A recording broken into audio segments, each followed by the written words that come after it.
Assalamu alaikum and welcome back to my YouTube channel. Today we are going to study Ode to a Nightingale by John Keats. So let's start with poet's introduction.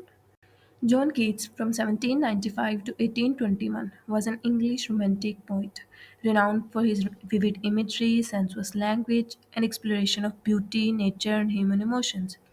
Despite his short life, because he died at the age of 25 due to tuberculosis, his works left a lasting legacy in English literature. Keats' most celebrated poems include Ode to a Nightingale, Ode to a Grecian Urn, and Ode to an Autumn, which exemplify his mastery of lyrics, expressions, and depth of thought. This ode was written in 1819. This ode contrasts the fleeting nature of human existence with the external and unchanging beauty of the bird's song.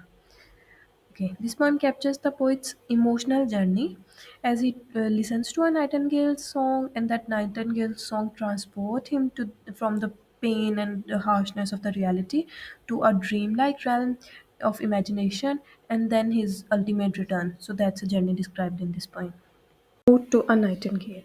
Ode is an address to any object, animal, or human to glorify it. And ode to a nightingale, this signifies that the nightingale is the central theme of the poem.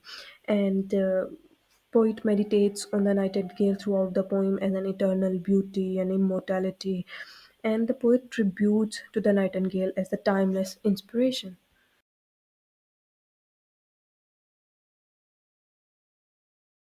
My heart aches, and a drowsy numbness pain my sense. Now the poet starts the poem with a situation and he's saying that there's a pain in my heart, and the pain is so extreme that I'm becoming drowsy and my senses are being numb because of this extreme pain, and I'm not fully conscious because of this pain. As though of hemlock I had drunk, and he's saying that it's looking like I have drunk hemlock. Now hemlock is a kind of poison which gradually takes away each sensation of the body. Now he's feeling numb. He's not feeling sensation, so he's saying that I had drunk hemlock, and hemlock is the same poison which Socrates was forced to drink. Now that's an example of allusion.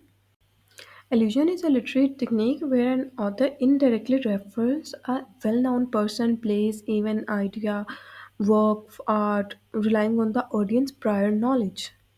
Now, in order to add the depth in his lines, poet uses this illusion of hemlock. Okay, moving forward, or emptied some dull opiate to the drains. Now he's saying that whether I have drunk hemlock or some another opiate is an other intoxicating thing. He's saying that I have drunk another drug. So he's comparing his present state with a drugged state. 1 minute passed and Lethe wards had sunk. Now he's saying that 1 minute passed when I drunk both these things. Now Lethe is the river of forgetfulness in Greek mythology. So when you forget your past, you become clean. So it's the river of forgetfulness and cleansing in Greek mythology. So in saying that 1 minute passed, I forget. I'm not completely conscious. So I'm clean now. I'm in Lethe ward. Now we can see that he wanted to get rid of the memories of this harsh word because the memories of his life are not very happy. Okay. Tis not through envy of thy happy Lord, but being too happy in thine happiness. Now he's talking to the nightingale, and he's clarifying that I'm not sad because of Nightingale's joy, but I'm very often overwhelmingly happy because of your joy. This is some bittersweet happiness of your joy, that though light-winged dryad of the trees in some melodious plot of Breton green. Now, Dryad was the goddess of trees, goddess of forest in Greek mythology, so that's an example of another illusion. And poets compared Nightingale to the Dryad, so that's an example of metaphor. Metaphor is a figure of speech in which two things are being compared without the use of like or as. So, as the Dryad is also a goddess of trees, and Nightingale also lives on the trees, so he's comparing both of things. And this melodious plot, he's saying to those melodious, those happy sounds of the other birds, of other aspects of the nature coming from the surroundings of this. So he's giving them us also its environment of the nightingale. Of beechen tree, no, it's kind of a tree, and shadowy numberless sings of summer in full throated ease. Now it's describing the surrounding that there's melodies plot, there's beach and grease, there's shadows numberless because that's a thick forest. Sings of summer in full throated ease. Now you're saying that you sing in summer with your full voice, full joy.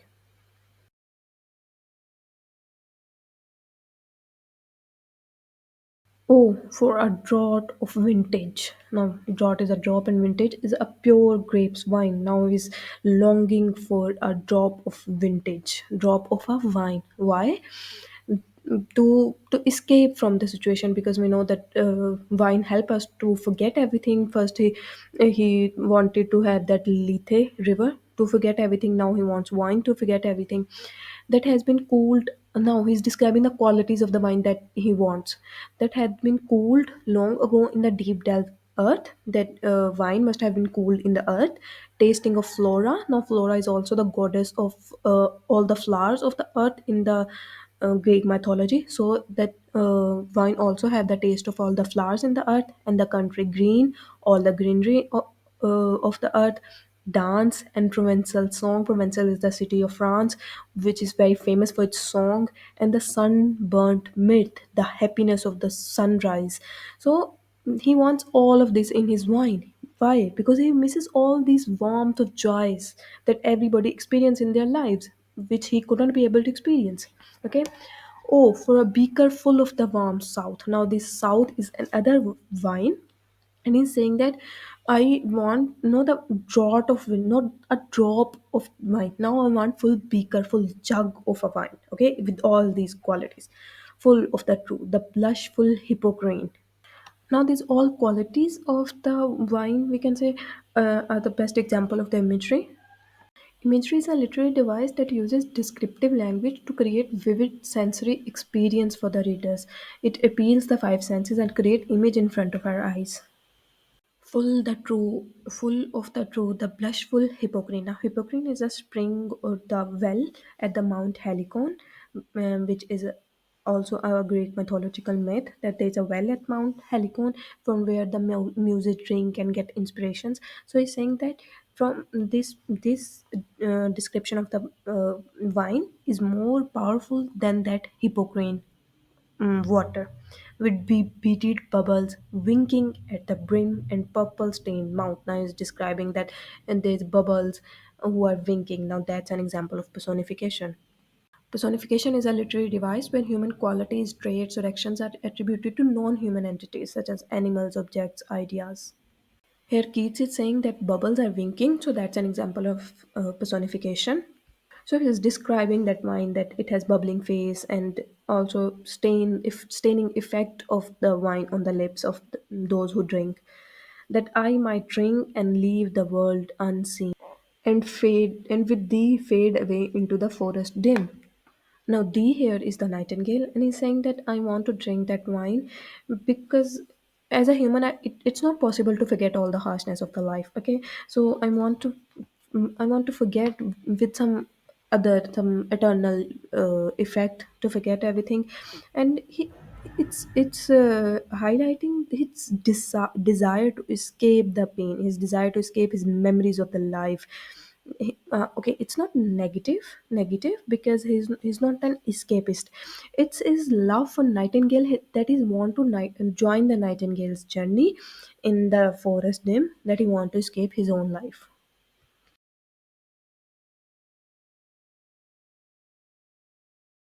Fade far away, dissolve, and quite forget. Now he wants to dissolve in the nature with the nightingale and forget what? Forget the miseries of his life. His, he wants to forget his miseries of his life. Why? Because his life was very troublesome. Because he saw the death of his mother, his father, his brother due to tuberculosis. Now he himself was diagnosed with tuberculosis, and he knew that he's going to die. So his life was very miserable, and he wanted to forget that.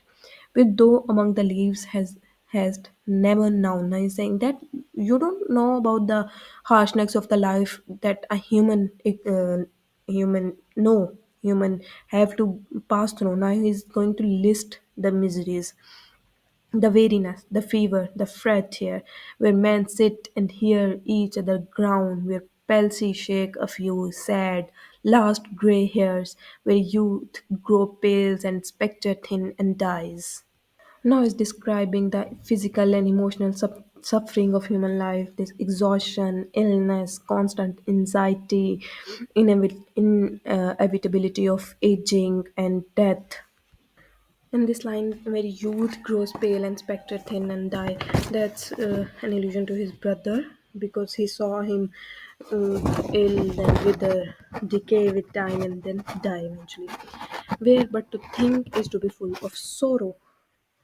Now he's saying that every thought of human being bring them the sorrow. Now that intensity of despair is an example of hyperbole. Hyperbole is a literary device and figure of speech that involves intentional exaggeration for emphasis, effect, or humor. It is not meant to be taken literally, but rather to create a dramatic, striking impression. And laden eyed despair, and he's saying that in every eye of all the human beings in the world is despair. Their eyes are lifeless. Their beauty cannot keep her lustrous eyes, or new life love pine at them beyond tomorrow. Now he's personifying the love and beauty, that beauty and love cannot hold their lovers. He's saying that both the beauty and love is transient, and he lamenting on their fleeting nature. He's saying that everything ends one day. Away, away, for I will fly to thee. Now, this repetition of away, away shows his urgency, and he's talking to Nightingale that I will fly to thee, not charioted by Bacchus and his parts. Now, Bacchus is Greek god of wine in in Greek mythology, and parts are his leopards who carry his chariot. Okay, so he's saying that now he's changed his mind. Okay, he's not going to get the help of the wine of the Bacchus to fly with the nightingale, but on the viewless wings of poesy, he's going to get the help of the poetic inspiration. What is the poetic inspiration? It's imagination. So he's going to get the help of imagination to fly with the nightingale. Though the dull brain perplexes and retards, although he's saying that his brain is not ready to forget all the miseries of his past and all his life, so it's very hard. So brain is resisting, but already with thee. At the same time, he says that now I'm already with the nightingale. So now he's sitting on the branch with the nightingale, and now he's looking at the world from the eyes of the nightingale. So now the poet is the nightingale. Tender is the night. Now his tone instantly gets softened. Now the night is tender and beautiful for him. The in the previous three stanzas, life was miserable. Now instantly night was beautiful for him. And happily the queen moon on her throne. Now he's saying that the moon is on her throne on the sky, happily clustered around by all her starry face, and around her there are stars. And now he's calling the lighting of the stars as fairies, and he's giving us the beautiful imagery of the sky. But here there is no light. Now here it's not where the poet is present. Here is where the branch nightingale was present. Okay, so he's saying that in the tree in the forest there is no light because it's a very thick forest and it's time of the night. Say what from the heaven is them with breeze blown. So it's a thick forest, and then the moonlight is not coming to the trees, and so when the breeze blow and the leaves scatter, so that's the time when light comes down through wondrous gloom and winding moozy ways. Now he's giving another imagery, and he's saying that the light is coming in a very winding way. Now, I'm going to give you a very important idea, the idea of negative capability. John Keats is using the idea of negative capability in these lines. So, capability is, we all know that becoming something, and negative capability is to unbecome something, unbecome your own self and become something else. As the Keats is unbecoming his own self in becoming the nightingale in these lines and in the rest of the poem. So, it's the phrase, it's a capability which was firstly used by the Keats, which was invented by the Keats, and then it was adopted by many the great poets. So negative capability is used here. I cannot see what flowers are at my feet now because there's no light, so he cannot see what flowers are at feet. Now he's going to give us a olfactory imagery because he's going to evoke the our sense of our smell.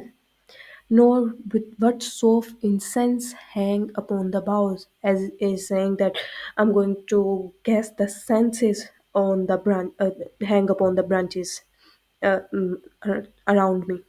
But in embalmed darkness. Now darkness is not something to be afraid of or an hindrance for him. It's an opportunity for him, and he's calling it embalmed and peaceful, protected thing.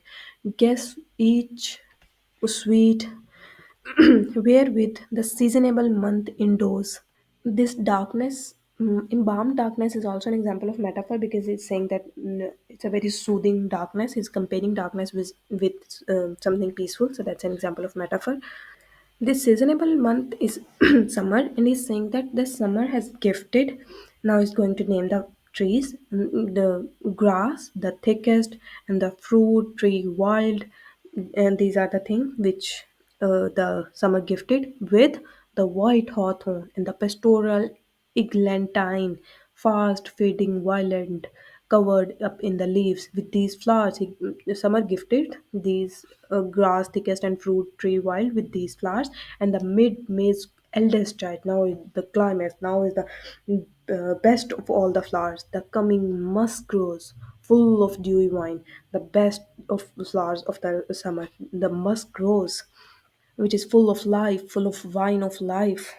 The murmurous haunt of lies on summer eaves now is capturing the sound of the flies who is moving around these flowers. So he's giving us the sounds of, we cannot see the colors of the flowers, but we can hear the sound of the flies moving around, and we can smell the smell of fragrance of these flowers. So that's an example of imagery. The previous stanza was the beautiful example of sensuousness. And moving forward, darkling I listen, and for many a time I have been half in love with easeful death. Now, I've earlier discussed that he have seen in front of him the death of many members of his family and the death of tuberculosis, which was like a pandemic at that time, was a very painful death, a very painful life, and then a very painful death. So he's saying that uh, that he's going to have that painful death. So he's saying that easeful death, I'm in love with that. Okay, death is like an escape for me, and I want that easeful death because I have for many times I thought about that. Okay, in my past, called him soft names in many amused rhymes. Now he's saying that in many his poetry and imagination, he called death by the soft names. That's an example of a literary device, euphemism. Euphemism is a figure of speech in which a mild or less direct word or expressions are used to replace a more harsh, blunt, or unpleasant one. Now he's replacing death, the harshness of the death, with these beautiful words of easeful death, soft names. So this softens the idea of death. That's an example of euphemism. Okay, to take into the air my quiet breath. Now he saying that I've imagined many times that I'm going to die, and imagined many times that I want to die in a very easeful way, and I want to take a quiet last breath, so we can see his struggle. Now more than ever seem it reached to die to seize upon midnight with no pain. Now he's saying that this is that at this moment, when I'm hearing the nightingale song, the nature is around me, the moon is there. Now is the best time to die. the midnight with no pain. Okay, while thou art pouring forth thy soul abroad in such an ecstasy. When now he's talking to the nightingale, that at this time you are singing this beautiful song and creating this beautiful scenario. And now, as he talked about death, so in the imagination he's dead. Now he's going to have after death experience. Still, would it do sing? And I have ears in me. Now he's saying that I'm dead now. Okay, and you are singing still, but I don't have ears to listen to your song. To thy high requiem become a sword. My ears are now, I am now lifeless and become the part of the earth, and I couldn't be able to hear your beautiful song, immortal song. Now, the most important part of the poem, thou wast not born for death, immortal bird. Now, John Keats is calling Nightingale an immortal bird. Why? Not because the bird is immortal. He's saying that the beautiful song of the nightingale is immortal because the art is immortal, and because, as the Keats says, that a thing of beauty is a joy forever. That a beautiful experience is a joy forever. Okay, so this song and this bird is not going to die, it's immortal. No hungry generation tread thee down. You are beyond the grasp of the time and human beings.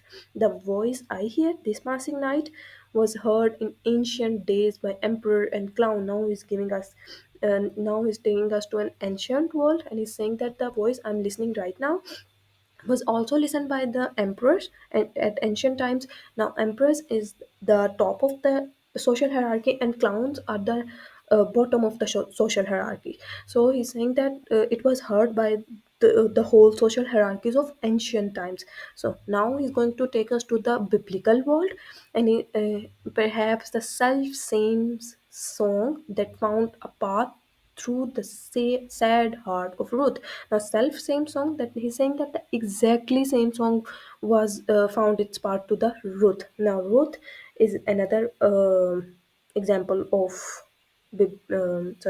Greek mythology allusion, sorry, biblical allusion. So Ruth was a character in Bible whose husband died and she was very young, and her family wanted to take her back to their house, but she stayed with her mother-in-law, uh, Naomi, who was blind and who wanted to visit the holy city of Judah. So she stayed with her and accompanied her in that journey. So he's saying, Keats is saying that the same song was heard by the Ruth, who is in Bible. Okay, when sick for home, although she had stayed with her mother-in-law, but still she longed for her family. So sick for her home, she stood in tears amid the alien cone. The alien cone could be the alien city, the city, stranger city of the Judah. So sitting and standing in the city of strangers, she might have tears, and at that time she had heard the song of nightingale. And now he's going to give us going to take us to the fairyland, and he's saying that the same that oftentimes hath charmed magical casements opening the foam of perilous seas in fairy lands forlorn. Now he's saying that the nightingale song have power to open the magic windows that leads to some mystical faraway places. Now he's suggesting that the bird song is the gateway to everything. Okay, bird song was heard in every past time and is going to heard in every future time. It's immortal. Now, as he said the word forlorn at the end of the previous stanza, this word acted as a bell, and it brings him back to the world of reality. Okay, the very word is like a bell to toll me back from thee to my soul self. Now, I was saying to Nightingale that this word break the trance of my imagination. Okay, this word, the bell, like a bell, this signals the return, this signals the end of his imagination. Adieu, goodbye. The fancy cannot cheat so well. The fancy is the poetic imagination because it didn't last long. Okay, it ends after two, three stanzas. So the fancy cannot cheat so well as she's famed to do. Deceiving elf. Now, deceiving elf is saying that this fancy betrayed me as some mischievous spirit because it also couldn't hold.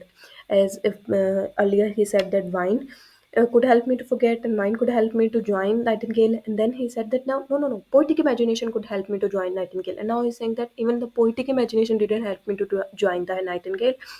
It also um it also cheats me. Adieu, adieu. Now the nightingale is going away. It's flying and he's saying goodbye to the nightingale. The plaintive anthem fades as the nightingale is going far away. Its anthem is fading. Past the now is still hearing the voice of the nightingale and is assuming that where is nightingale past the near meadows, that he is passing the meadows over the still stream. Now he's passing the stream up the hillside. Now he's passing the hillside, and now this buried deep in the next valley glades.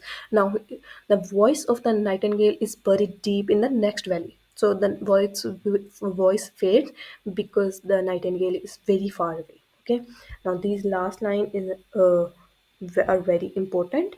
Was it a vision or a waking dream? Fled is that music to awake or sleep? Now, this is an example of rhetoric question. Rhetoric question is a question that is asked not to get an answer but to make a point or provoke a thought. Okay, the answer is often implied or obvious. The purpose of this question is to emphasize a message. Now, the moment of the imagination dissolves, and Wordsworth is back to his reality. Now, he's questioning his experience. That's whether this experience was a vision, because if it was a vision, and I was conscious and I was having a vision, and whether it was a dream, I was sleeping and I was escaping from the reality, and I was having a dream. So, and we can also interpret this as he's talking about his life. That what is this life? These many miseries, this pain, this unhappiness. Is it just a dream, or one day I wake up to some bright and beautiful and painless day?